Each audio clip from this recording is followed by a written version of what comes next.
DElEd second same, ये हमारा last topic है, भारतीय अर्थव्यवस्था में कृषि का योगदान। और लास्ट कह सकते हैं, एक लघु एवं कुटीर उद्योग पढ़ा है, इसके बाद आपका सिलेबस खत्म हो जाएगा।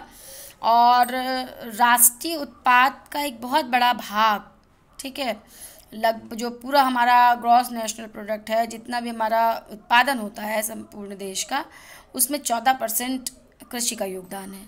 तो भारत की अर्थव्यवस्था में कृषि का योगदान किसी भी तरह से नकारा नहीं जा सकता। किसी भी देश की प्रगति में वहाँ पर उत्पन्न होने वाले कृषि उद्योग पदार्थों का अत्यंत अधिक महत्व है। कृषि का विकास जितना अधिक अच्छा होगा, उतना ही आर्थिक विकास किसी देश का संबल माना जाता है।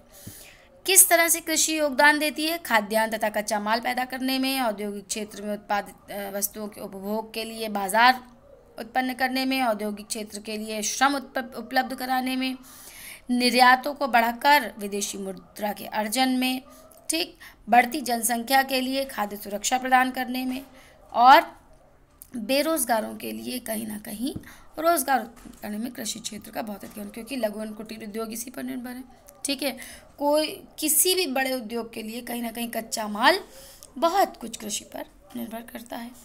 तो भारत तो प्रारंभ से ही कृषि प्रधान देश रहा है। 70% कहा जाता था जनसंख्या गाँव में निवास करती है और ज़्यादातर लोग कृषि पर निर्भर हैं।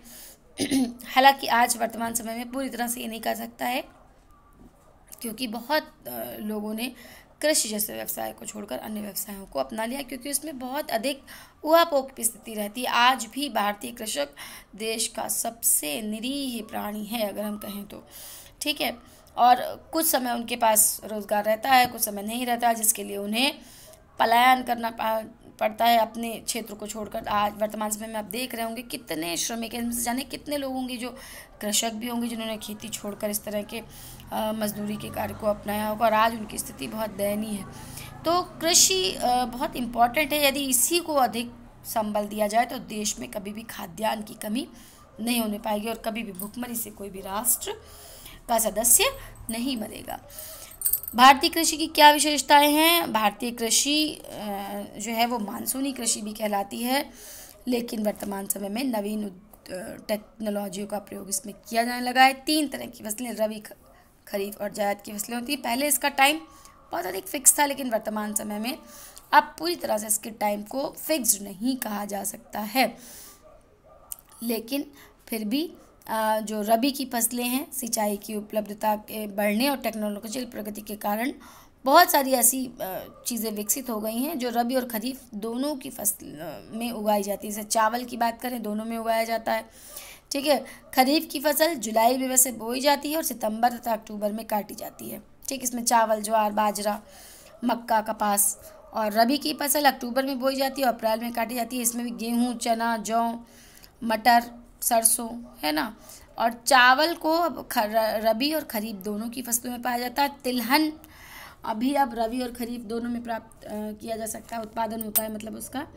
और जायद की फसल कुछ स्थानों पर ही होती है, जिसकी अवधि मार्च से लेकर जून होती है, ठीक है। इसके अंतर्गत खरबूज, तरबूज, ये पानी वाटरी जो फ्रूट्स हैं, ककड़ी, सब्जियां इत्यादि ये आता है।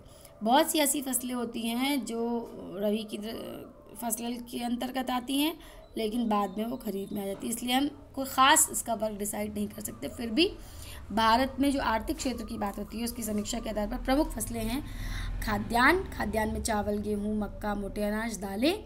और गैर खाद्यान्नों में जिन्हें नकदी फसलें कहा जाता है, तिलहन, मूंगफली, और रेशेदारों में कपास, जूट, इधर बागानी फसलों में चाय, कॉफ़ी, रबड़, और अन्य में गन्ना, तंबाकू, आलू, ठीक है। तो फसलों में तिलहन फसलें जो है, इस विभाजन में व्यावसायिक और नकदी फसलों का भी हम वर्णन कर सकते हैं, ठीक है। क्रॉपिंग पैटर्न में मृदा की स्थिति बहुत अधिक जो है वो प्रभाव करती है। जलवायु की कैसी है, वर्षा किस तरह की हो रही है, लेकिन फिर भी आजकल टेक्नोलॉजी के माध्यम से इसको काफ़ी कुछ नियंत्रित भी कर लिया गया है, ठीक है। कृषि क्षेत्र से आशय क्या होता है? जहाँ पर कुछ निश्चित फसलें होती हैं जो किसी क्षेत्र की जलवायु, वर्षा की मात्रा और पैदा करने वाली फसलों से निर्धारित होती हैं, ठीक। भारत में वैसे चाय, जूट, चावल और गेहूं क्षेत्र उत्तरी भारत में अधिक होता है। कपास क्षेत्र गुजरात और महाराष्ट्र में। मोटा अनाज, मेज़ वगैरह महाराष्ट्र और मध्य प्रदेश में। और तिलहन की फसलें हिमाचल प्रदेश में, मिलेट वगैरह पाई जाती हैं। भारतीय जो कृषि है उसमें क्रांति की शुरुआत वैसे तो विश्व में अगर हम बात करें तो मैक्सिको में हुई थी 1966 में, लेकिन भारत में मैक्सिको में 1960 में हुई थी नॉर्मन ई बोरलॉन्ग के द्वारा, और भारत में 1966 में हुई थी। हरित क्रांति में वैसे सभी फसलों पर ध्यान देना चाहिए, लेकिन भारत की अगर हम बात करें तो गेहूं पर इसका अधिक प्रभाव रहा। चावल और गेहूं दोनों पर किया गया था, लेकिन गेहूं की उत्पादकता पर अधिक ध्यान दिया गया। तभी भी इतना होने पर भी आज भी हम कृषि उत्पादन में अन्य देशों से कहीं ना कहीं कम है, क्योंकि भारतीय कृषि की जो उत्पादकता है, भूमि की उत्पादकता, वो अभी अन्य देशों से कम है। तो इसमें बहुत सारे कारण हो सकते हैं कि बहुत अधिक ट्रेन नहीं है कृषक, अभी भी तकनीक का प्रयोग कम होता है, ठीक है, धन की कमी रहती है, वर्षा और सिंचाई के साधनों की अनियमितता है। इसी को सुदृढ़ करने के लिए एक संगठन बनाया गया, बीज निगम, राष्ट्रीय बीज निगम, जिसमें उन्नत बीजों का ये भी माना गया कि भाई बीज जो है वो उत्पादन में महत्वपूर्ण योगदान देते हैं, तो कृषि उत्पादन उत्पादकता में वृद्धि के लिए ये प्रमुख आगत हैं। तो राष्ट्रीय बीज निगम का स्थापना किया गया, जिसमें प्रजनन बीज, फाउंडेशन बीज, प्रमाणित बीज, जेनेटिकली मॉडिफाइड बीजों का प्रयोग हुआ।